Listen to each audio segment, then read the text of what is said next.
São personagens extremamente ambíguos, porque eles são produtos de um discurso.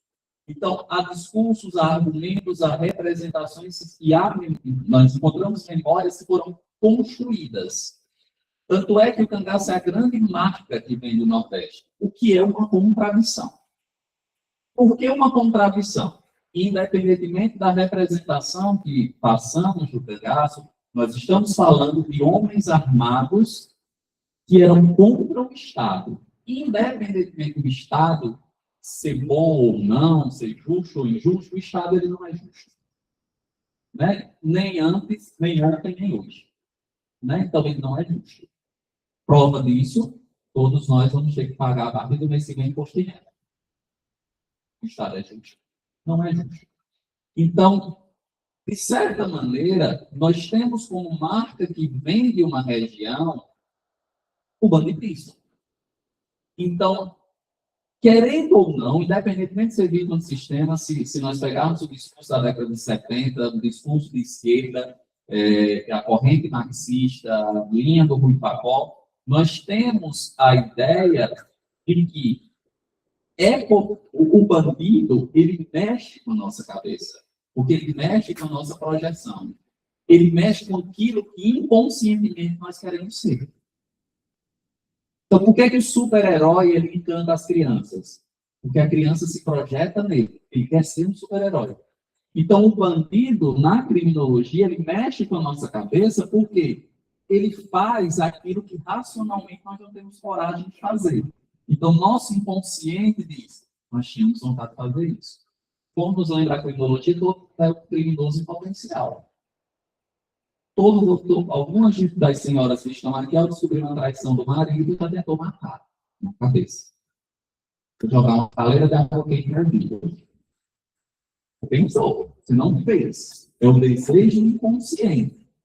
Então, de certa maneira, o bandido, até hoje, se nós pegarmos, e eu trouxe um pouco anacrônico, agora, aquela fuga do presídio do Rio Grande do Norte, nós acompanhamos. O cara fugindo e todo mundo torcendo pelo bandido. Né? Todo mundo querendo que o bandido corresse. Né?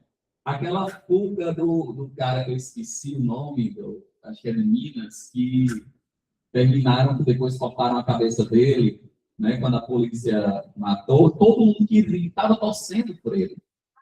Né? Porque o bandido... Lázaro, obrigado. O bandido, ele é consciente. Então, ao falar disso, nós temos que entender que o cangaço ele vai passando.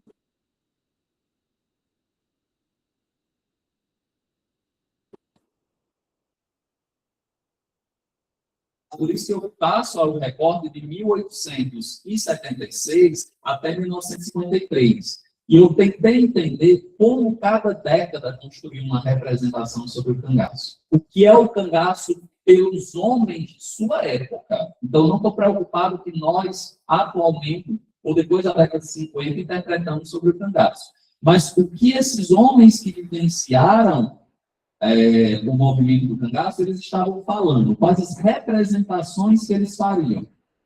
E, de certa maneira, o cangaço ele é, para os contemporâneos, o grande mal da região.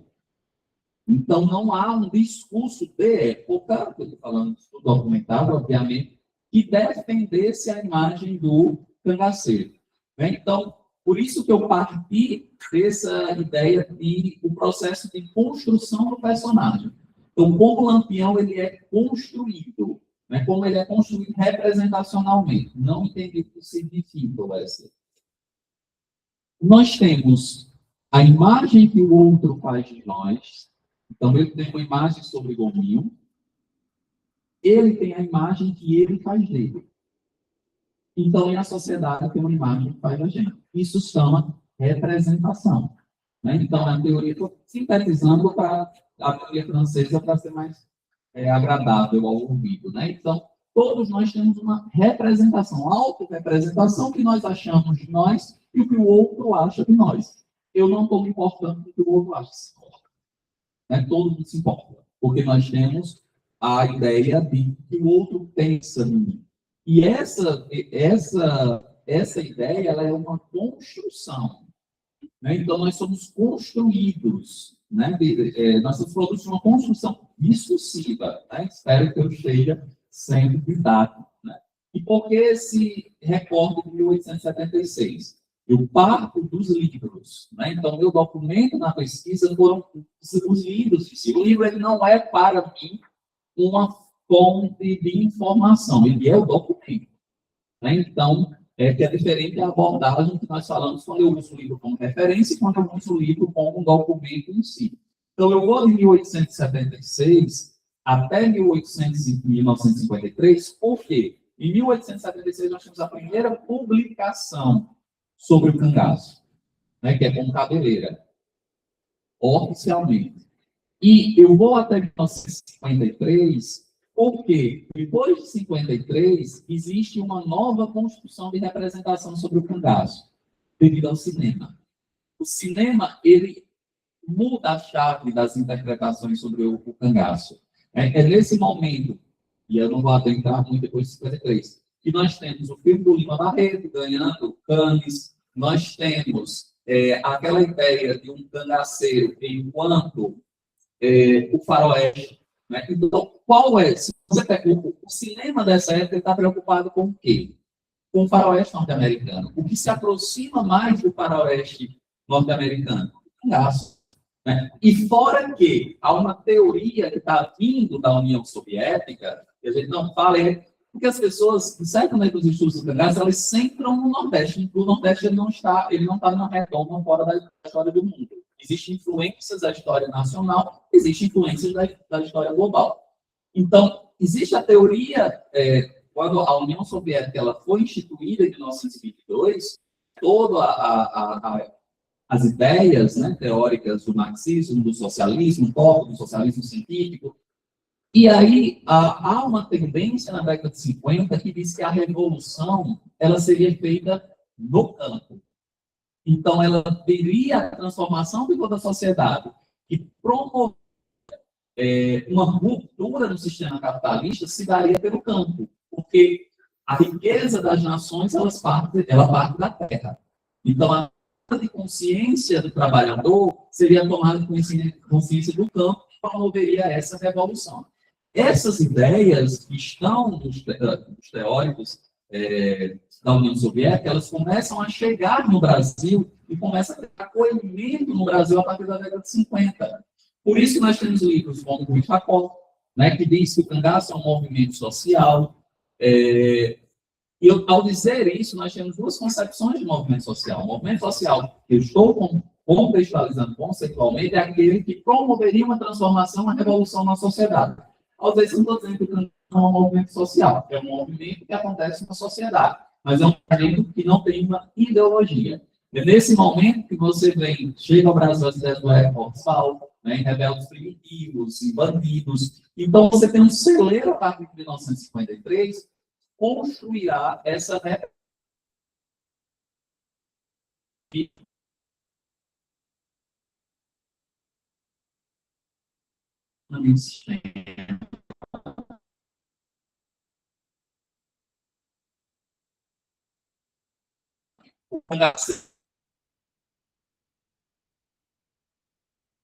só que, se você pega se você pega toda a bibliografia, é uma sociedade pobre, vivenciada pela seca, vivenciada pela opressão do rico contra o pobre. Isso existe até hoje. Então, se você pega, nós temos 0,5% da população brasileira estão nos presídios. Né? Nós temos uma população carcerária de 1 milhão, mais ou menos, de presidiários. Então, e 0,5% estão nos presídios, nós já temos esse caos na sociedade. Imagine se todo mundo se revoltasse contra o Estado. Né? Então, nós voltávamos à teoria do golpe, a guerra de todos. Né? Então, pessoal, a tese central que eu defendo é que o cangaço, como o próprio Lampião, eles são produtos de um discurso que são fabricados. Né? Então, há uma representação, uma construção que vem ao longo dos séculos a partir dos interesses. E é muito pontual para eu dizer isso a vocês. Toda cidade, nós estamos passando por um movimento a partir do século XXI, que nós temos várias fases. Depois da morte do Lampião, em 1950, nós temos o que eu chamo de memória maldita do cangaço. O que é essa memória maldita? Ninguém quer ser cangaceiro. Ninguém quer ser família de cangaceiro. Então, essa história ela é soterrada. Depois de 1950, 70, se você pega a tese, por exemplo, da Cristina Machado, ela tem uma dificuldade muito grande de acessar os cangaceiros, os ex-cangaceiros, porque eles tinham medo. Eles queriam esquecer aquela memória maldita. Então, depois do ano 2000, finalzinho de 90 e no ano 2000, você tem uma reviravolta nisso. Era vergonhoso para as cidades de serem os cangaceiros que invadiram as cidades. Hoje toda a cidade está coçando a barra. Está indo atrás de cangaceiro que nasceu. Está construindo uma ideia, um circuito turístico em torno do cangaço. Porque é uma marca. E é uma marca que vende bem. Tanto é que há uma orientação dos escritores, às vezes o livro tem uma página sobre o Lampião. Bota o Lampião no título. Senão não vende. Então, é uma marca que vende. Né? Então, esse movimento, obviamente, nós estamos vivenciando, depois nós temos aí 20 anos, mais ou menos, esse movimento, não tem como analisá-lo com profundidade, mas ele está criando novas representações sobre o cangaço. Né? Então, é um mito que ele é retroalimentado. É por isso que essa ideia de liberdade, ela é uma senhora que nós não vamos chegar, né, em si. Porque essas construções, elas se dão por interesses sociais. Existem interesses em tudo, pessoal. Né? Então, o homem é movido por interesses. E no campo da história também. Toda narrativa histórica, ela, por trás, faz o silenciamento. Alguém é silenciado por trás. Né? Então, um exemplo bem prático dos estudos do cangaço atual. Cangaceiro é biografado à torta e à direita. Eu acho que nem consigo pontuar quantas biografias nós temos por ano que são publicadas sobre o cangaço. Eu consigo pontuar quantas de volantes são lançadas por ano. Né? Então, veja, ao exaltar alguma coisa, eu silencio outros. Isso é um movimento natural, né, da história. Porque os interesses, eles são díspares. E a história, como nós aprendemos na teoria, existe lugares de fala, existe sim, o interesse daquele que está falando, sim. Então, de certa maneira, pessoal, eu trabalhei com 40 livros, por isso que é uma pesquisa bibliográfica, né, evidentemente. Bom, os primeiros discursos sobre o cangaço, eles começaram no século XIX. Então, eu vou pegar o Cabeleira, né? Que é o primeiro livro que está escrito aí em 1876. No século XIX, nós temos dois romances, né? Especificamente, que falam sobre o cangaço. Nós temos o Cabeleira, que é de 1876, e nós temos Os Brilhantes, do Rodolfo Teófilo, que é de 1895. O que tem em comum nesses livros? As palavras, elas têm significado, né? Insignificante. O Franklin Tavra, ele só usa a palavra cangaço 3 vezes no livro. Né? Então, durante todo o romance, ele usa uma, e 2 vezes ele usa um glossário, lá no final, para tentar explicar o que é aquela palavra cangaço. O que nos leva a entender? O cangaço, ele não é uma forma de banditismo diferenciado no século XIX. Tanto é que os jornais, todos, você não vai encontrar cangaço. É facínora, bandoleiro, né, criminoso, assaltante, não cangaço. Então, não é uma palavra tão difundida ainda. Ele está mais como um adjetivo para qualificar o bandido, do que necessariamente como um tipo de banditismo diferenciado. Né? Então, você encontra isso num Franklin Tavra. O próprio Euclides, ele não usa o termo, né, em si, nos sertões, e nós temos que entender aí um contexto de todas essas obras que vão até 1930, pessoal. Veja, O Brasil passou 350 anos sob o regime escravocrata. É o único país das Américas a abolir a escravidão. Quando nós abolimos, em 1888, não foi feito uma política de inserção do negro na sociedade. Praticamente, a maior diáspora que nós tivemos na história, né, desde 1500, foi a diáspora negra. Vieram 12 milhões de pessoas da África, né, para as Américas. Os que chegaram, né, eram muito mais, mas morreram na travessia do Atlântico. Só no Brasil, 7 milhões. Né? Então, o maior país a receber mão de obra escrava. A riqueza desse país foi feita sobre o sangue negro. Tanto é que o IBGE, oficialmente, nós somos 55% da população brasileira assumida é negra. Maior, né? esse número.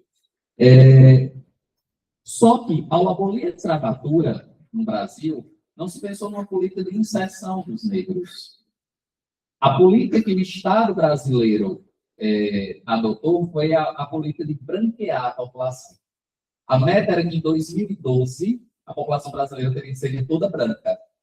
Então, o Nina Rodrigues tem a sua tese lá no final de 19. Então, nós branquearíamos. Por que você está fazendo essa viagem? Porque todos os escritos, até 1930, você vai encontrar termos atávico, miscigenação, produto do indígena com o negro, caboclo. Esses são termos pejorativos, porque a ciência que está vindo da Europa e chegando no Brasil, ela dizia que a mistura de raças ela é maléfica para os homens. Por isso que, se você pega os trabalhos, a partir da evolução do Darwin, né, da evolução das espécies do Darwin, o cunhado do Darwin escreve um livro sobre a eugenia. A eugenia é a limpeza da raça. É a ideia de que existe uma raça superior, existe uma raça inferior. Então, era preciso dizimar a inferior. E a superior, que é a branca, ela se sobrepôs. É isso que fundamentou ao extremo os campos de concentração nazista, né, durante a Segunda Guerra Mundial. Então, de certa maneira, essas teorias elas chegam ao Brasil. Ao chegar ao Brasil, todos esses autores que falarão do cangaço, eles usarão essa teoria. Indiretamente, a gente não percebe, mas estão presentes. Se você pega, por exemplo, o Cabeleira, o Franco e Távora, ele fica numa ambivalência em todo o romance. Por hora, entendendo o Cabeleira como um herói legendário, por outro, como um bandido.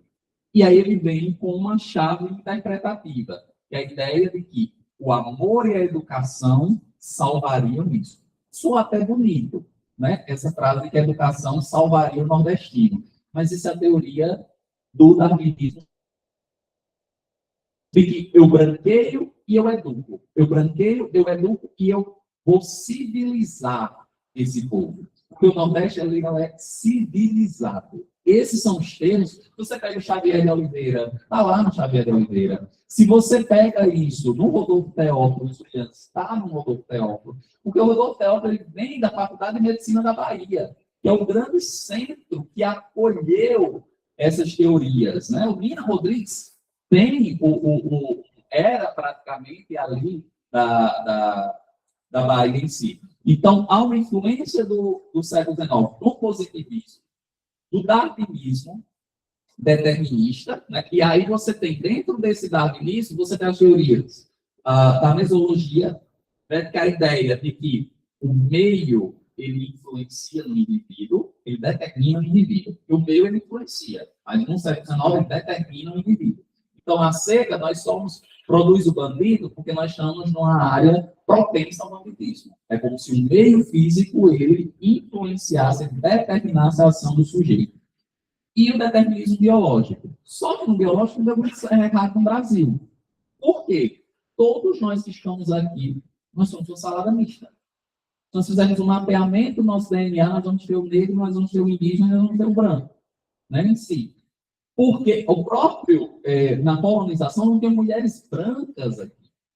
Né? Então, o próprio padre Antônio Vieira ele coloca isso nos seus livros, que é imoral o Brasil que brasa, o quinto dos infernos, né?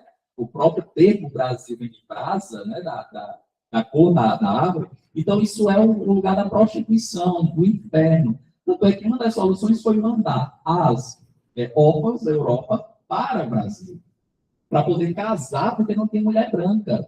Então, a poligamia no Brasil começou muito cedo. Né? Tanto é que o Gilberto Freire coloca, o Brasil se civilizou primeiro do que se civilizou. Né? Então, a sífilis foi uma constante em si. Então, o determinismo biológico ele não vai dar certo aqui no Brasil, porque nós somos uma salada mista. Sendo uma salada mista, nós teremos que limpar o nosso DNA. E isso, se vocês apurarem o olhar, ao lerem esses livros até 1930, tirando o fato e tentando entender esses discursos que estão por trás, vocês só perceberam isso.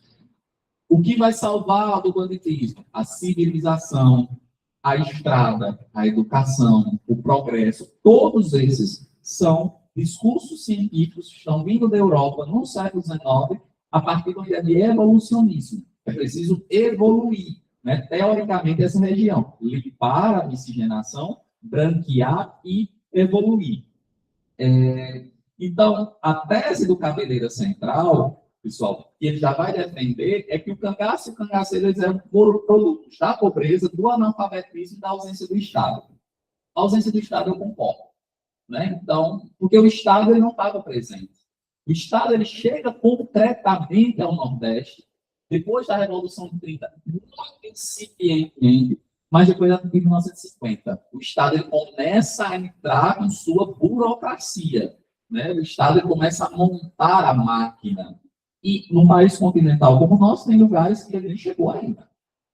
Né? Você pega o norte do Brasil, tem lugares que o Estado não chegou. Né? Não chegou efetivamente com a sua burocracia, com o seu contexto. Então, a educação e o progresso iriam salvar o Nordeste do banditismo. Essa é a tese central do Cabeleira. E ele está bebendo nas teorias que estão vindo da Alemanha no início no finalzinho do século XIX, né, em si. Depois, nós vamos encontrar o Rodolfo Teófilo, né, nos trilhantes, que era farmacêutico, formação, e, de certa maneira, ele é o que traz mais claramente no seu romance essa ideia das teorias da evolução. Né? Estão presentes ali, que era um produto da hereditariedade. Por isso que, em alguns momentos, para vocês entenderem essas sutilezas, sem a teoria a gente se perde.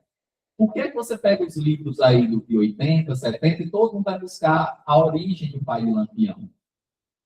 Né? Aí vai chegar lá no Inhamuns. Né? Ele é um fugitivo lá do Inhamuns. E ninguém pega isso porque está próprio da teoria do evolucionismo. Porque dentro da hereditariedade, o filho de bandido, o filho seria bandido se o pai fosse bandido. Essa lógica que a teoria do determinismo biológico lá do século XIX, ele vai apresentar. Tanto é que é muito comum nos escritos. Tendores atávicos. Né? E se você vai encontrar esses termos que nós passamos na leitura desse livro, porque esses tendores atávicos, eles alteram o sistema nervoso. Isso só não eu estou dizendo, não. Isso é o Rodolfo Teófilo que está dizendo lá, na teoria. Né? Então, ainda nem é Lombroso, é anterior às ideias Lombroso, porque Lombroso ele já saiu público, físico, ele diz. Aí já são as teorias pré-lombrosianas, né, em si. E aí, de certa maneira, ele vai, nos brilhantes, da questão social, ele vai apresentar a questão das brigas políticas, do jesuíno, a família, a ausência do Estado, a empatia, né, que são valores supremos da região, tanto é que a visão dele é uma visão um pouco ambígua. E ele não apresenta jesuíno como cangaceiro. Quem foi responsável por isso? O Câmara Cascuda. O olhar do Câmara Cascuda é um olhar diferenciado pela avó, se não me engano, a mãe, recordo, ter tido uma relação com a parentela do jesuíno. Então, o Câmara Cascuda ele foi responsável por romantizar o jesuíno brilhante como que eu, particularmente, respeitando as exceções, não considero o jesuíno um cangaceiro. Porque o cangaço teve, e é o que eu defendo, não existe um cangaço no singular, existem cangaços. Lampião profissionalizou a coisa. Mas o cangaço Lampião está diferente do banditismo de Lucas da Feira. E Lucas da Feira também, ao já tempo, não era cangaceiro. Lucas da Feira era um movimento de resistência escrava, né, em si. Então, nós temos o jesuíno, e aí fica para os estudiosos dele, especificamente, a necessidade de entender essa construção, os interesses que estão por trás dessa construção. Porque na sua época, nós não temos aí efetivamente o jesuíno sendo entendido como um cangaceiro, mas dentro das brigas de campo. Era alguém que está, como se nós problematizarmos um pouco mais, chegar no Chico Pereira e dizer que Chico Pereira não era cangaceiro, efetivamente. Era uma briga de família. Eu não vi um cangaceiro que dormia em casa quase todo dia, né? Ele dormia, tanto é que ele fica na região, quando a polícia vai, ele vai só na serra de frente de casa, né? Mas, se não é uma briga de família, efetivamente. Bom, e aí vem a década de 10. Só vou tentar sintetizar, porque eu estou seguindo os slides. Quando é que temos o livro do Gustavo Barroso? O Gustavo Barroso, apesar de escrita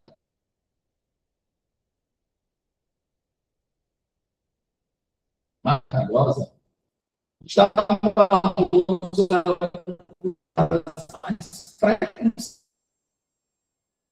Barroso,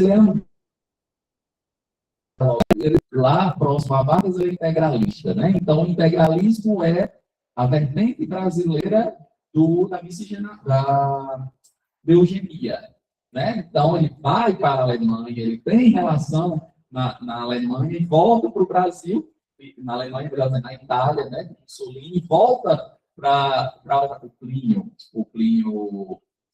Salgado, e volta para o Brasil, tem essa relação com o Gustavo Barroso, que é o articulador teórico, né, em si. Então, isso está muito presente, essas teorias do século XIX estão muito presentes na obra do Gustavo Barroso. Tanto é que a tese principal do seu livro de 1912, Terra de Homens, é que o banditismo nos sertões do Nordeste era produto de determinismos psicológicos, como também, nas palavras dele, da bastardia étnica e dos instintos degenerativos. Então, não há um elemento de escolha humana. A ideia de que, fisicamente, como o Lombroso posteriormente falará, fisicamente, a medida é propensa ao banditismo. Então, não tem jeito. Né? E qual o problema dessa articulação, dessa teoria? Se nós acreditarmos nessa teoria, então os presídios eles são inúteis. Vamos soltar todo mundo, ou matar todo mundo. Porque se esse indivíduo não consegue se regenerar, se é físico, não se regenera. Que é o que nós falamos hoje no direito, na discussão sobre os psicopatas. Se não tem cura, não tem o que se fazer. É esperar ele cumprir a pena, sair, esperar ele matar outra pessoa para voltar. Né? Porque não tem. Seja aquele para cumprir aquilo que é a função da pena, né? Segundo a teoria do direito penal.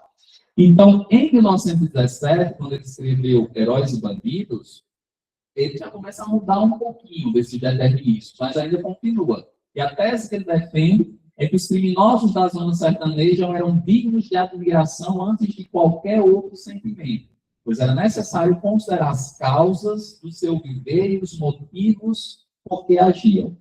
Eram produtos de uma sociedade cruel e abandonada pelas autoridades, sendo a energia desses homens desperdiçada quando deveria ter sido canalizada para coisas frutíferas, se ali tivesse chegado a civilização e não tivesse parado no caminho para o progresso. Então, essa ideia de progresso, à luz da antropologia, ela é muito preocupante, porque às vezes aquelas pessoas elas não estavam precisando de progresso. Precisavam de melhorias, mas isso não quer dizer que não houvesse uma educação e que todo mundo fosse... era um caos. Como eu sou da Paraíba, não sei se no Pernambuco acontece isso, mas João Pessoa olha tudo que é sertão como interior. Lá no interior, é no interior como você estivesse falando, lá na Amazônia. né, lá no meio da Amazônia, é como se tudo que saísse do litoral de Campina Grande, sertão, fosse o fim do mundo. E a gente cruza a Paraíba de 6 horas, né, de ponta a ponta. Né, 6 horas você cruza o estado todo. Então, de certa maneira, o Xavier de Oliveira, pessoal,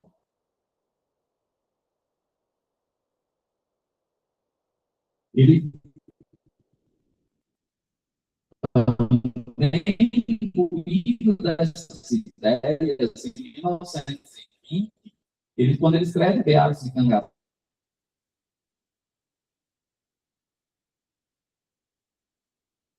isso porque é a teoria que basa,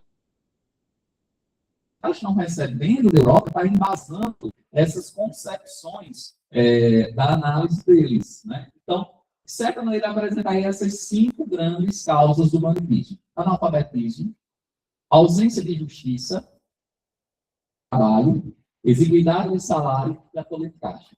Né? Então, são as 5 causas da criminalidade e responsável por gestar o banditismo nos sertões. E ele começa a relativizar a ideia de raça. Né? Então, em Beatos e Cangaceiros ainda nós encontramos o conceito de raça, mas ele começa a trazer um novo elemento, que é o elemento social. Né? Então, perceba essa mudança. Se anteriormente há um determinismo biológico, um determinismo físico, agora ele vai trazendo o elemento social, que é responsável por moldar o banditismo. E aí a solução dele, a necessidade de civilizar. Né? Então, isso vai estar presente, pessoal, essas ideias. E José Américo de Almeida, né, no livro A Paraíba e seus Problemas, em Felipe Guerra, né, ainda no Nordeste, em o Cangaceiros do Nordeste, do Pedro Batista, né, que começam agora a olhar uma ideia do sair um pouco daquela ideia do determinismo do século XIX e passar a ideia mais do social. O ápice disso é o livro O Outro Nordeste, de Jaci Menezes, né, que é um sociólogo cearense, e aí o Jaci, ele já muda para a ideia, a tese dele é o determinismo sociológico.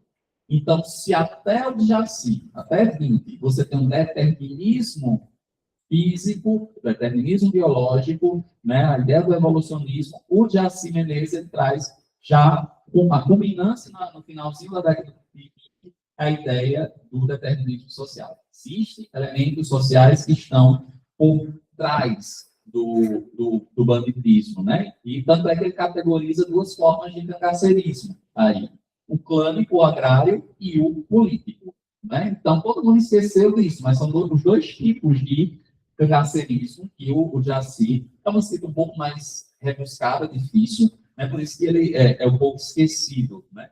E ele já começa a dar uma sinalização do Frederico.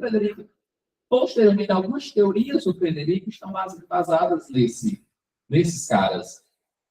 E como boa parte de nós, por algum tempo, não lemos os primeiros, porque, por exemplo, o meio de vida, o refúgio e vingança, que está na base da teoria do Frederico, essa ideia nós encontramos também lá no Gustavo Barroso, com outros nomes, né, em si.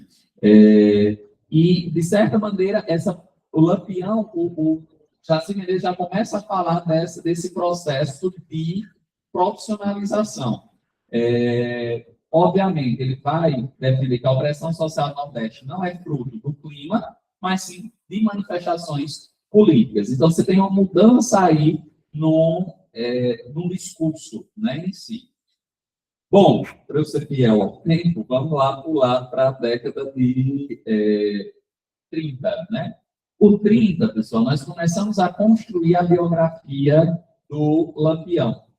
Né? Então, tanto é que em 1930, nós vamos ter a primeira biografia, que é a do paraibano Hélio de Almeida, que foi uma biografia encomendada, e a tese do Érico é o cangaceiro covarde. Né? Os cangaceiros, eles são covardes, estão presentes em todo o livro dele. E ele busca desconstruir a justificativa em torno da honra. Né? De que, por quê, pessoal? Até hoje, a grande parte da população acredita que Lampião entrou no cangaço Porque mataram os pais. Só que os irmãos Ferreira, eles estão no cangaço, o Lupe e Antônio, estão desde 1917. O pai morreu em 1921. Morreu enquanto produto das ações criminosas dos filhos, depois do assalto a Fariconhas, né, depois do envolvimento com os focinos, obrigado. Então, de certa maneira, a morte dos pais do pai, especificamente, foi resultado da ação criminosa dos filhos. Só que, se ele dissesse isso, ele perdia a justificativa ética para estar no Congresso. Por que ele nunca se vingou do Lucena? Porque ser um inimigo do Lucena não faz mais sentido eu continuar no banditismo. Ele teve a oportunidade. Né? Então, se o pai foi morto pelo Lucena, então, se eu mato, eu não tenho mais a justificativa de dizer, eu estou no Congresso porque eu quero. Todos eles vão buscar uma justificativa para entrar no cangaço. Você pega o livro do Bismarck, ou ler as biografias, você vai ter uma irmã estuprada, sempre vai ter uma tapa, uma desmoralização, porque eu preciso da justificativa. Só tem deles que eu gosto daquilo. Então não precisa de uma justificativa. Tem pessoas que gostam de matar. Tem pessoas que são sádicas. Né? É porque nós temos uma tendência a acreditar que as pessoas são boas. Né? Tem uma psiquiatra que diz que as pessoas são mais ruins do que boas. Por isso que nós inventamos tantos artifícios para domesticar os homens. Nós somos animais. Nós somos os únicos animais se matando sem motivo. Nenhum animal só mata por fome ou por ser ameaçado. A gente mata porque acha bom. Né? Então, de certa maneira, nós inventamos tantas instituições, como diz o Edward Reis, porque nós precisamos conter a animalidade. Por isso que a primeira noção que nós temos é a noção do sagrado, né? Com a noção dos deuses. Porque o Deus mexe com o nosso medo. As pessoas não estão matando, não é porque tem um dispositivo no Código Penal que está dizendo que matar é crime. As pessoas estão matando porque elas têm medo do inferno, isso aqui do inferno. Então, as religiões, elas promovem um controle social muito maior. Né? Então, nós criamos vários mecanismos desse controle social para domesticar a animalidade das pessoas. Então, se o Lampião ele tira do seu discurso a ideia de que eu estou nessa vida porque mataram os meus pais, eu perdi a minha justificativa para permanecer no banditismo. Tanto é que todas as oportunidades que eu teve de falar, ele reafirmou isso. E muitos autores compraram essa ideia e reproduziram mesmo os documentos, deixando claro, né, os livros do Rubens traz um jornal de Alagoas, após a morte do Círculo de Fragoso, né, onde tem a data e tudo direitinho lá, mas as pessoas preferem, mesmo estando tendo documento, confirma isso, preferem acreditar no discurso que ele construiu, porque ele era estrategista. Né? Lampião, ele soube fabricar a sua imagem, ele soube fabricar o que ele queria que as pessoas acreditassem. Sabe quem faz isso muito bem? Político. Mas se você tem seu político de estimação, coloca no bolso, ele me manipula muito bem. Né? Porque ele vende uma imagem para você. O honesto, o cidadão de bem, o bonzinho, todos eles são discursos construídos. E a gente toma, porque a gente precisa do salvador da pátria. A gente precisa da figura do Messias. Né? Nós precisamos de alguém que venha salvar. Né? Porque nós precisamos de um terceiro, porque nós somos incapazes de assumir que nós somos incapazes, né, de fazer. Por isso que a gente joga a culpa nos outros. Né? Então, de certa maneira, depois nós temos o Lampião Sanguinário, que é um romance, onde ele começa a trazer um discurso fantasioso sobre a vida de Lampião. E aí vem o Verne de Abreu, né, já na década de 30, que Lampião é a fera que precisava ser contida. E a fera precisava ser contida pelo exército. Era preciso de que o exército fizesse uma intervenção no Nordeste, porque só o exército iria acabar com o banditismo no Nordeste. Por quê, pessoal? A história, e isso não é aleatório. Tem um livro do Carlos Filho que diz que todas as transformações políticas do Brasil elas foram feitas por golpes militares, né? Todas, né? Então, não há participação do povo. Tanto é que o Aristides Lobo coloca, depois da proclamação da República, né, no jornal, que o povo assistiu bestializado à proclamação. O povo não sabia que era, né? Era coisa pública. Então, foi feito pelos militares. Porque até hoje os militares eles se acham no direito de atentar contra a democracia, contra o Estado de Direito. Porque eles acreditam que desde o século XIX, em Salvador, o Império caiu por um golpe militar. Né? Então, foi um golpe do Deodoro que deu. Se você pega a dita Revolução de 30, os militares estavam por trás, etc., a intentona comunista. Né? Se você tem a revolta do tenentismo, se você pega o que continuou para que Vargas saísse do poder, o general Dutra, um golpe democrático, mas porque o exército estava lá por trás. Ou você sai, Vargas em 45, e bota um militar. Mas se você tem em 64, um golpe militar. Se você tem a história recente do país, você tem os militares que esse como o quarto poder do Estado. Né? E ao fazer isso, eu estou criticando o militarismo, né? Mas eu estou baseando em documentos históricos. E aí, quem quiser explorar, aí escreve um livro contestando todos os teóricos da historiografia que falam isso, né? Efetivamente. E aí, o Xavier, o Fernando de Abreu, ele traz essa ideia de que só o que salvaria o Nordeste seriam os militares. Né? Os militares, eles viriam a civilizar. Né? Isso está muito presente lá nos dramas dolorosos do Nordeste, né, em si. E o Barroso, né, Gustavo Barroso, em Almas de Lama e de Aço, ele já modifica um pouco essa tese, né, já começa a humanizar mais. E o Xavier de Oliveira ele retroalimenta também no livro O Exército e o Sertão a necessidade que, para sanear a violência do sertão, só aconteceria por meio do Exército. Né? O Exército iria salvar os sertões, né? Em si. E aí, pessoal, o Adolfo Prata, que é a segunda biografia sobre Lampião, e o Manuel Cândido, a tese que eles vão defender é a ideia de que é necessário a civilização do sertão. Né? É necessário progresso, até porque os cangaceiros seriam covardes, sem caráter, bandido cruel, né? Sujeitos sanguinários. Em 30, começa um processo de mudança, né? Quando a literatura ela vai se apropriar. A literatura, nós estudamos pouco, de certa maneira, mas ela foi responsável por uma ressignificação, né, das ideias do cangaço. O Coiteiro de José Almérico, ele já traz uma visão mais social, né, em si, mostrando como o cangaceiro, como um produto meio físico e social injusto, e isso vai culminar em 70, né, em todas as teorias do ensino superior trará.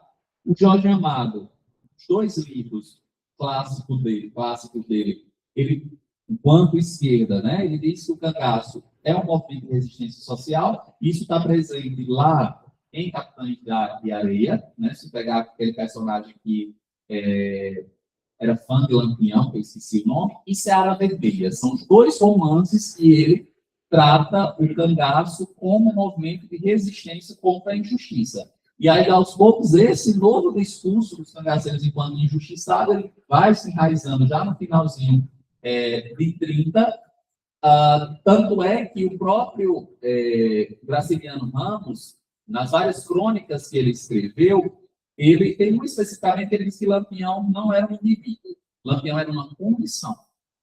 Então, se eu combatesse as condições sociais, eu estaria combatendo o banditismo, né, em si. Bom, e aí, com a morte de Lampião em 30, para ser fiel ao tempo, nós temos a ideia do fim de uma era. Né? Com todos os jornais da época, eles trarão de que a civilização venceu a barbárie. Né? Se você pegar tudo que vem depois de 38, né? Então, a civilização venceu a barbárie. Agora é o progresso. O Nordeste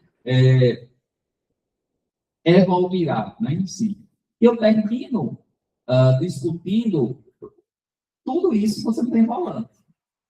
Até então, você não tem volante. Nenhum livro fala das volantes em si. Então, só em 50 é que nós teremos aí os primeiros escritos dos volantes querendo, ei, nós temos história. Né? E onde nós vamos encontrar o Como Deitado do Lampião, né, do João Bezerra, e Lampião do Octávio Gueiros, né, que são aí da finalzinho de 40 e início de 50, acho que Gueiros é 53, se a memória não estiver me falhando. Então, de certa maneira, você tem aí a primeira vez que os volantes eles vão com um contradiscurso. Eles vão querer apresentar efetivamente a ideia deles, né? Tentando agora ser didático, porque nós, por décadas, o cangaço, ele não tem fama, no tipo de manifesto normal, né, em si. De 20 a 30, toda a bibliografia vai apresentar que o cangaço é um mal que precisa ser combatido e exterminado. A partir de 1940, o cangaço ele é uma memória maldita, né? Ninguém quer ser cangaceiro, todo mundo quer esquecer essa história. 1950 há uma ressignificação, né? Que é o momento que o Cordel vai contribuiu com isso, os filmes, a literatura. Em 1960, crava-se a ideia de que o cangaço ele é produto da injustiça social, né? E quando a esquerda, as ideias de esquerda do marxismo, né, do socialismo, começam a chegar no Brasil, os livros do Rebeldes Primitivos, Bandidos do Érico Hobsbawm, Cangaceiros e Fanáticos do Rui Facó, né, a própria tese da Cristina Machado. Então, começa aí uma concepção de que o cangaço ele é um movimento social dos oprimidos, né, em si. Então, nós temos pelo menos, podemos agrupar todo esse meu discurso em esses teses em três grupos específicos, né, para terminar a minha fala. O primeiro vai do século XIX até 1930. O cangaço ele é produto da hereditariedade da miscigenação, né, que são as teorias europeias que chegam ao Brasil e que estão por trás da escrita dos autores, né, que escrevem na época.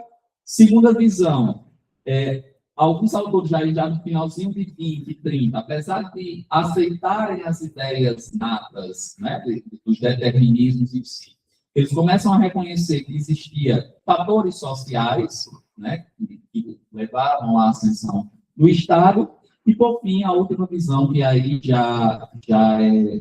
começa depois do fim do cangaço em si, que defende ser o cangaço um produto do meio social desigual, das injustiças, começa aí na verdade, no final de 30, né, vai ser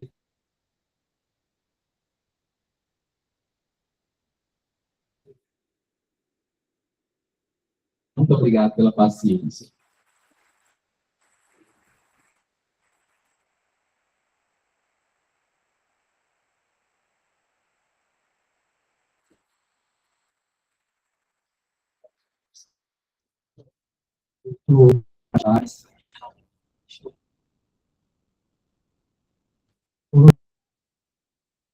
Referência, na realidade, nós ouvimos hoje. Muito obrigado. Vamos na sequência, até para a gente ganhar um tempinho, e ir para a parte final. Antes disso, eu quero lembrar que amanhã, a partir impreterivelmente das 8 horas da manhã, lá no Espaço Cultural do Boeteiro, nós daremos sequência ao evento da Braz, 23 e 24 de janeiro de 2026. Teremos palestras amanhã. Na sequência, Diana, João Paulo, Luma e o professor Paulo Henrique. À tarde, nós teremos uma visita a partir de 1h30, 1h30 da tarde. Nós nos encontraremos em frente ao prédio do batalhão e de lá seguiremos para uma visita na Fazenda Água Branca. A fazenda para onde Lampião, no seu grande civil depois da chacina da Tapera. E à noite voltaremos aqui a esse auditório a partir das 20 horas para a última etapa do nosso encontro. Assim que a gente voltar da Asa Branca, da Fazenda Água Branca, a gente termina no cemitério. A visita ao cemitério com a presença também do professor Paulo Henrique e de alguns estudantes que participaram do trabalho, do projeto que eles desenvolveram aqui na Escola Técnica Afonso Ferraz. Bom, de pronto, então, vamos seguir para a última palestra do dia, não menos importante, e convidamos o nosso confrade Claudemiro Avelino de Souza.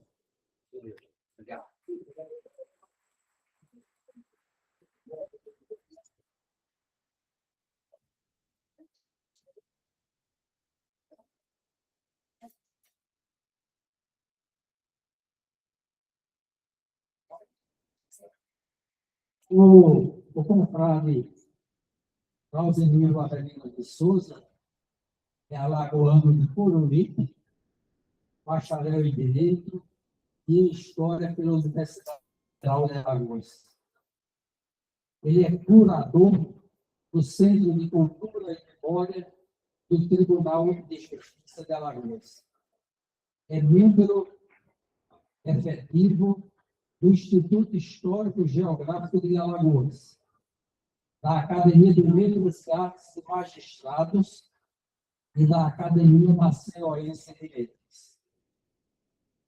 Historiador, conferencista, juiz de direito em Maceió, foi homenageado com o prêmio Notáveis da Cultura Alagoana, destacando-se pelo trabalho que vem realizando no resgate da memória da justiça alagoana. Claudemiro recebeu em São Paulo a comenda da Ordem da Confraria dos Poetas, da Real Academia de Letras, da qual é membro benemérito.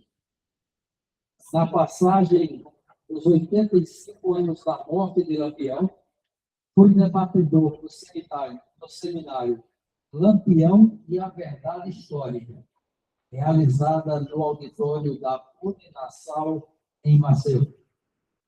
Possui vasta coleção de livros que tratam da saga do Cangaço, inclusive com exemplares da década de 1920. Sua extensa biblioteca conta com cerca de 120 livros.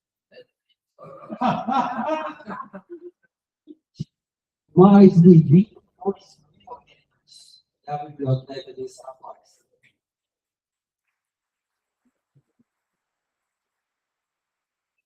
Ele ocupa, como acadêmico efetivo, a cadeira número 32 da Academia Brasileira de Estudos do Sertão Nordestino, ABRAS, cuja patrona é a pernambucana Aglaé Lima de Oliveira. Com vocês, Claudemiro.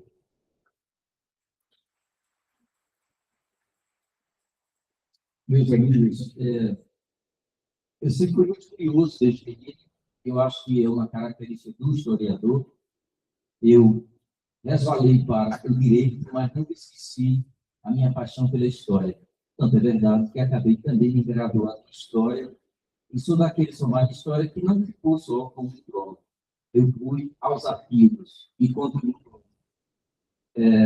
Já tenho 40 anos de servidor público, fui delegado de polícia durante vários anos, fui escrivão de polícia antes, e depois fui para a magistratura, e já tenho só na magistratura 30 anos. Então, é uma experiência muito vasta, inclusive porque o que da gente é exatamente isso, solucionar questões. Isso nos dá uma experiência, uma visão muito forte de mundo, de sociedade, transformação social, né?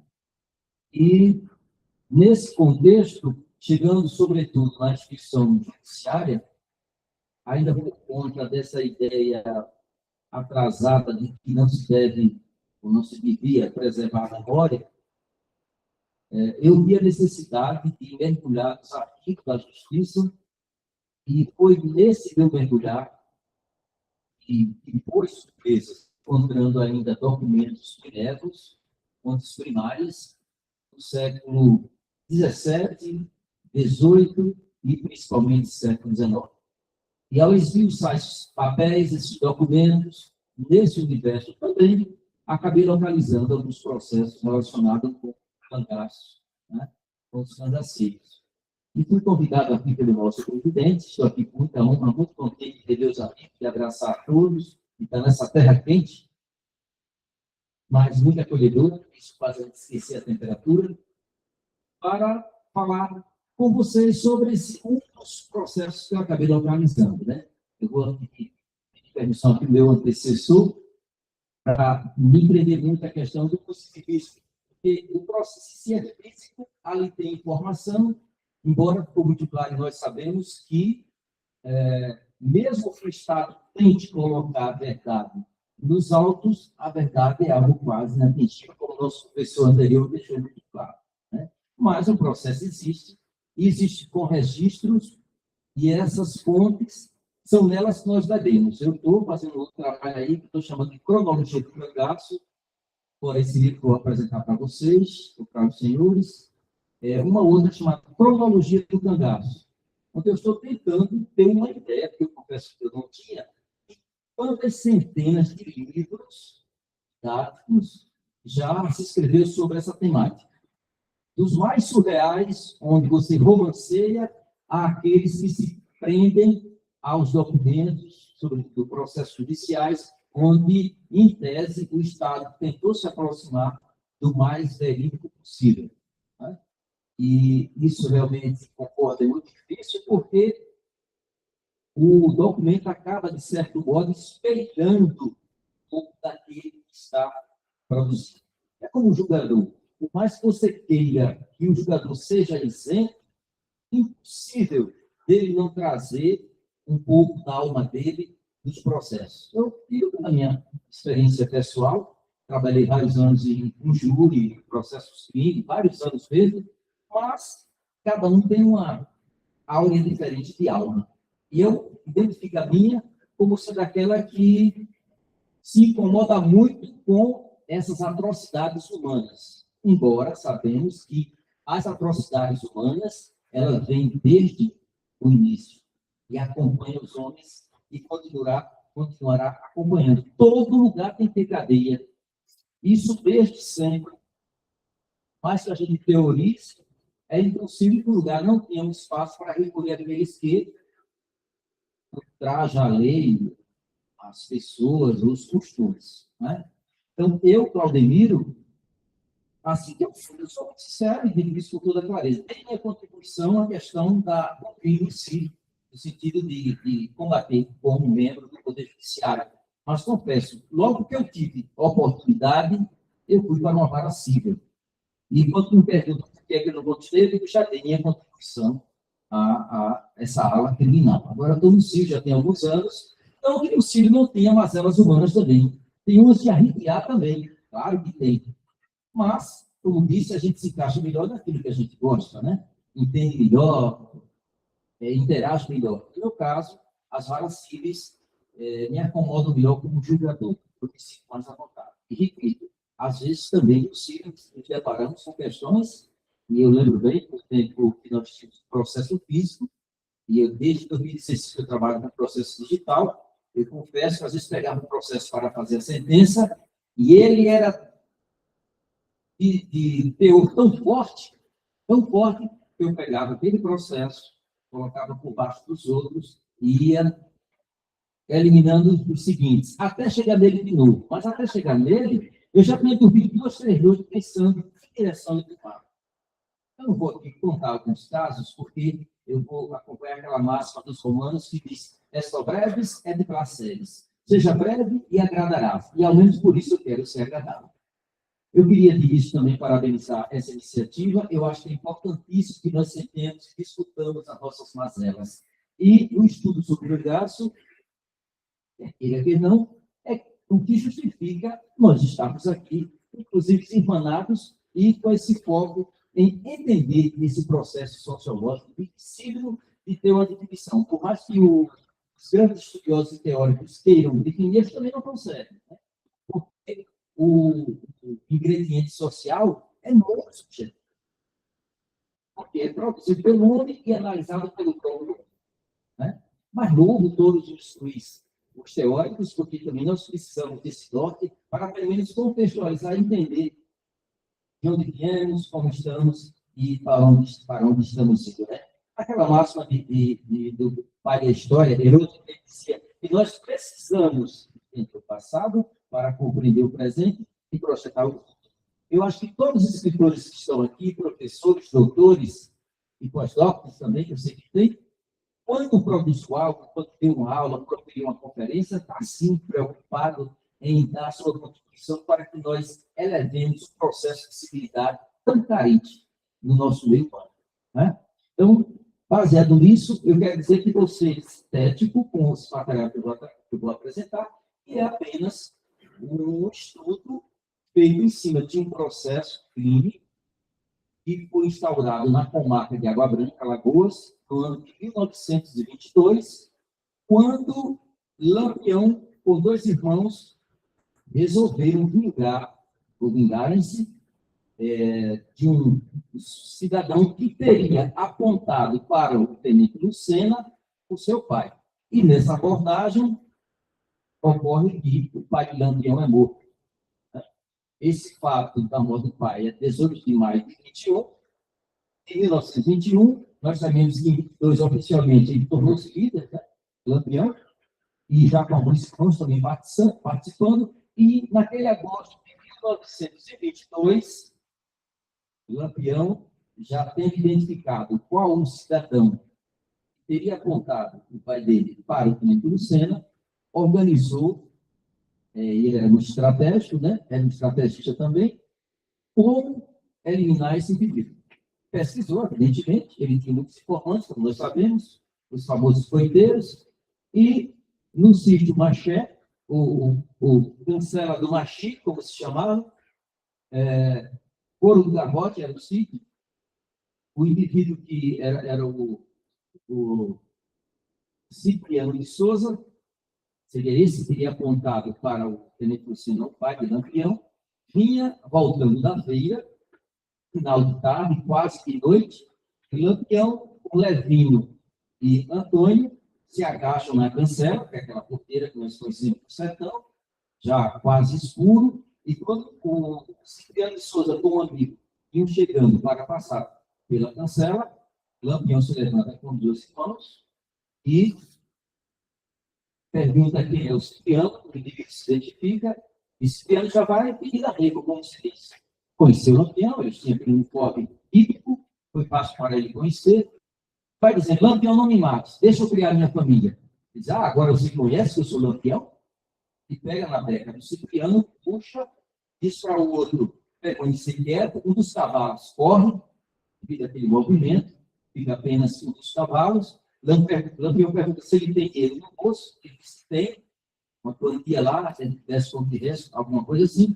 Lampião pega o dinheiro, sem muita demora, se aproxima, ou melhor, se afasta um pouco de Cipriano e dá o primeiro tiro. Levinho dá o segundo e o outro irmão dá o terceiro.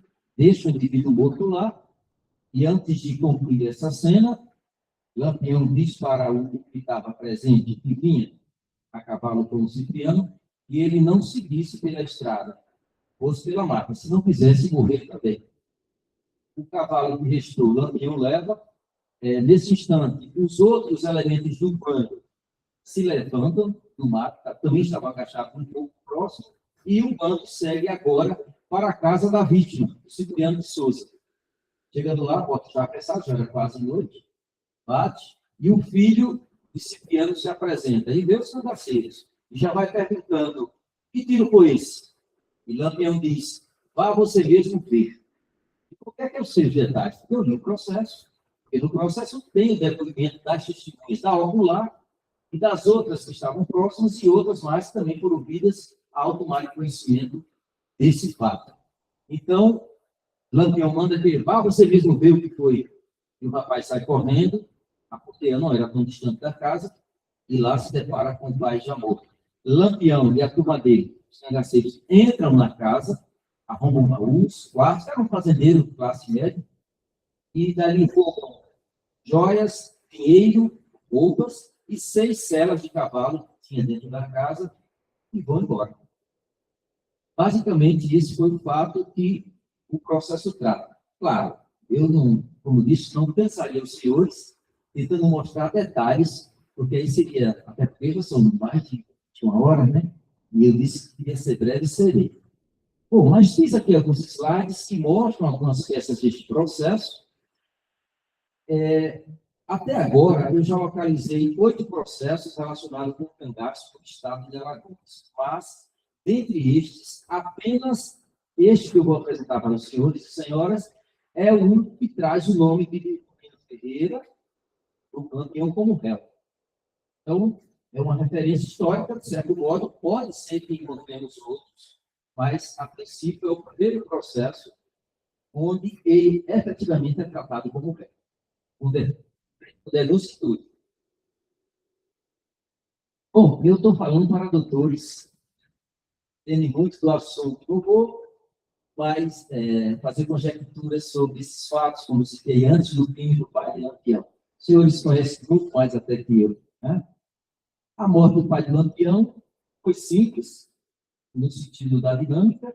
O tenente Vicena se aproximou com sua equipe de Lampião, o pai de Lampião, ele estava debulhando o milho, que é uma atividade comum do sertão, estava debulhando o milho. O tenente foi com ele, e ele reagiu de alguma forma, afirma-se que ele teria dado um tapa, ou tentou dar um tapa no tenente Vicena, e um tiro foi disparado. Afirma-se que teria sido um dos membros da volante, fez esse disparo, mas o próprio tenente assume para ele o fato de ter sido ele quem atirou no pai de Lampião. Então, o pai de Lampião morre em cima das espigas que estava debulhando.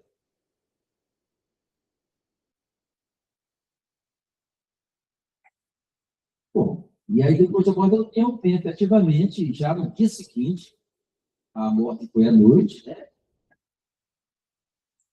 Houve, um ano depois, esse assassinato que eu acabei de falar, aí a cidade de Água Branca, quando o fato aconteceu, onde ainda hoje existe um espaço, o prédio onde foram construídos os depoimentos. Então, mataram-se, Lampião e os irmãos mataram Cipriano naquele dia 14 de agosto de 1922, e no dia seguinte, dia 15, a delegacia já estava cuidando da feitura do inquérito. E ali foram ouvidas essas pessoas, um que estava presente na hora, o amigo do Cipriano, o filho e outras testemunhas mais. 2 indivíduos foram nomeados peritos para atestarem que estava diante de um corpo sem vida, está nos autos, porque na época entendemos que não tinha estrutura que temos hoje, então era, de certo modo, muito improvisado nesses atos. Mas eram feitos com muito cuidado, muito cedo, a gente vê isso nas peças, no detalhe das peças, né? Na riqueza de detalhe dessas peças que fazem o inquérito policial. Aí acaba do processo, a gente vê claramente o nome completo do Lampião, do lado a letra R, quer dizer de réu, aí tem o Levino, Esperança, né, que era o Antônio, e mais uns 2. E, segundo a testemunha, não se encontravam no momento dos tiros, mas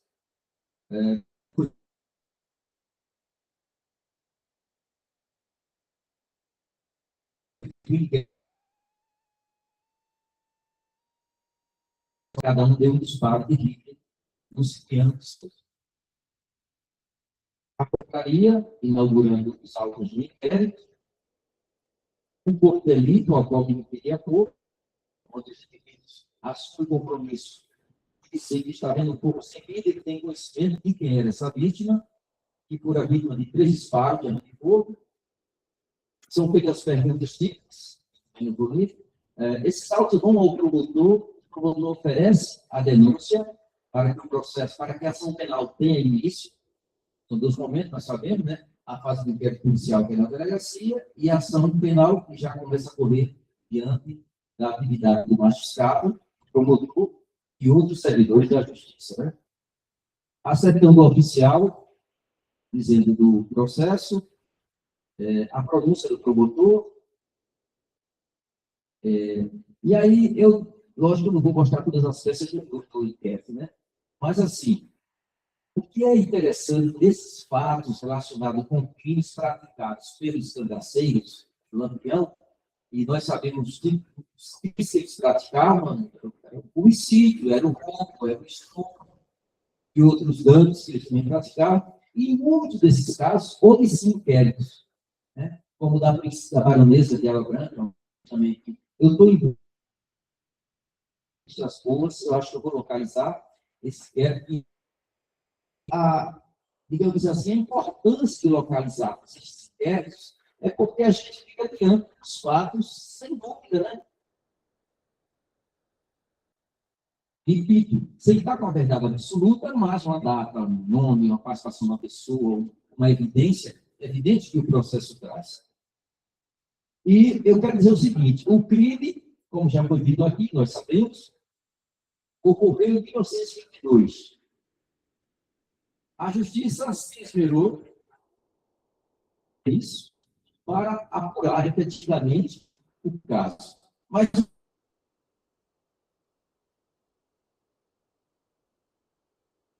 normalmente o caso não tinha um desfecho de condenação. Porque, pela legislação brasileira, o réu tem que estar diante do julgador. Ele tem que passar pelo tribunal do júri. E qual oficial de justiça tinha a coragem ou a ousadia produzidas a mão do juiz pelo escrivão a colocar na mão do Lampião? Inclusive, tem um caso interessante, a comarca de Del Rio Correia, como uma oficial de justiça não localizou, nem o banco, o tempo todo, nitidamente. Mas teve em Del Rio Correia, e ao receber da ordem do juiz para fazer intimação de Lampião, ele disse: certifique o fé e intimei Lampião e que o mesmo se recusou a assinar, porque ele é verdade do governo. Eu não tenho certeza se isso foi verdade, porque realmente foi o único corajoso que eu encontrei em todos os oficiais que me deparei dentro dos inquéritos, né? A gente chega a rir, né? Porque realmente é feito lá, efetivamente, né? Bom, e assim foi. Saía juiz, entrava juiz, saía promotor, entrava promotor, os anos foram passando, e em 38, como sabemos, Lampião é morto com mais 9 pessoas, e só aí os autos vão à mesa de novo do juiz, e o juiz dá um despacho, que eu trouxe aqui também, mandando arquivar os autos. Isso já em 1931, 4 anos depois, né? Porque não se achava o acusado. 31. Oi?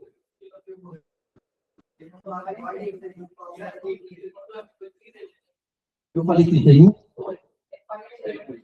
É 41, perdão. Foi depois. Eu dei um branco aqui, perdão.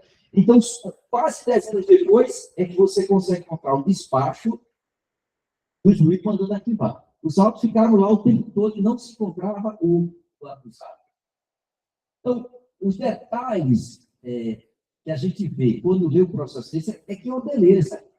E, para que a gente disponibilize para todos que pesquisam o assunto, estamos lançando um livro que eu estou chamando, que é um papel, inclusive consultei o nosso amigo aqui, que no início eu coloquei, aí são os 13 irmãos, Lampiões 2, mais outro, Rosas. Os feridos foram nomeados, as testemunhas foram arroladas, foram várias, né? Lampião, seus irmãos.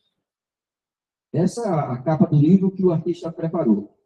Isso é uma escultura de um artista de Santana do Ipanema, cita aí o nome dele, Roninho Alves, e eu coloquei Lampião, mas já tomei a iniciativa de mudar para Lampião. Consultei aqui o nosso presidente, fiz algumas leituras também, e vou achar que é mais interessante colocar Lampião. Embora a gente sabe que dezenas, até centenas de autores usam a letra L. Mas, no nosso caso, eu preferi manter o I. Lampião.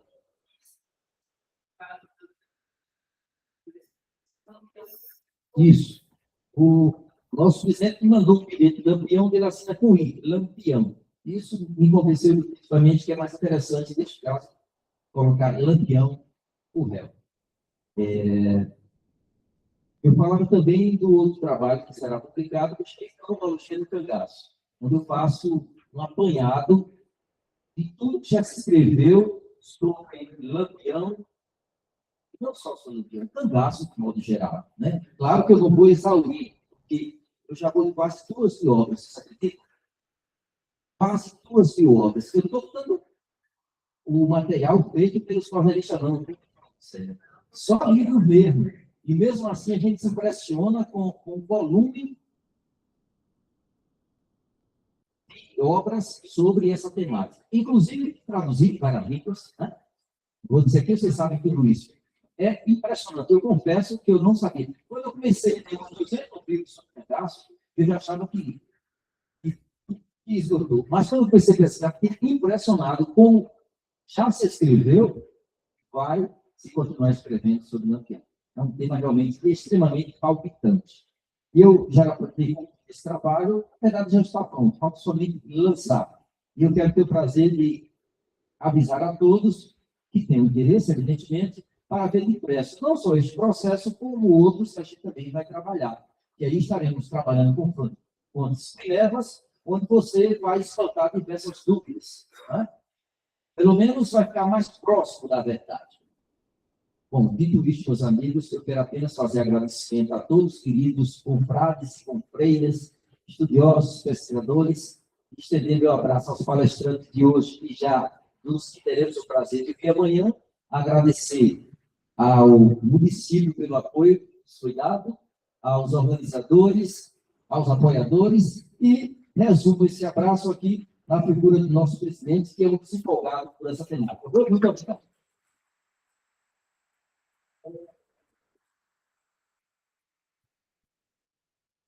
Eu acredito que amanhã, no período da noite, nós retornaríamos a esse auditório a partir das 20 horas.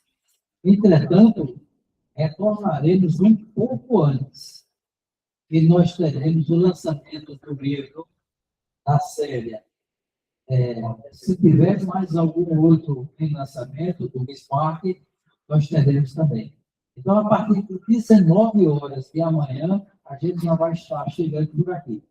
De maneira que a gente possa, a partir das 20 horas, iniciar a primeira palestra, que vai ser da confreira Anitta Paixão, Fabiana também, 3 livros da manhã.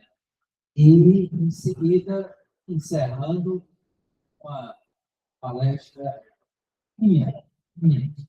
Preparei para a gente discutir um pouco aqui sobre a questão da constituição dos municípios a partir da Revolução Francesa.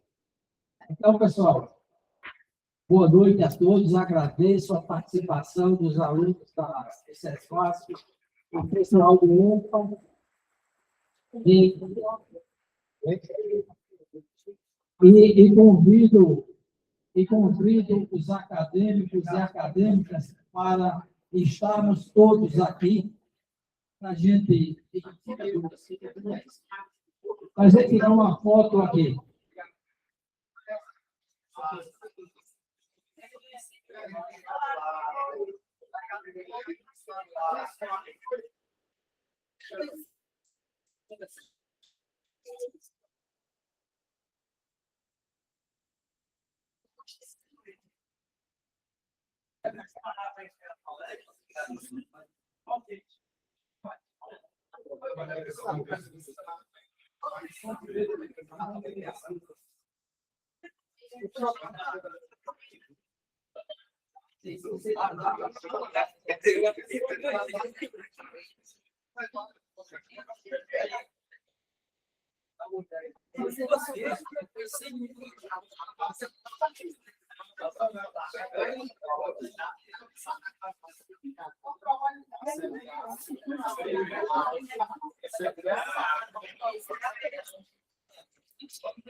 Vai parar aqui essa gravação. Boa noite a todos. Ó, cuidado, vai cair aqui tudo, vai cair. Não faça isso não, não. Peraí, calma. Essa chave aqui, cuidado. Ele quer tirar a mesa. Vou tirar foto, calma aí. Tirou aí,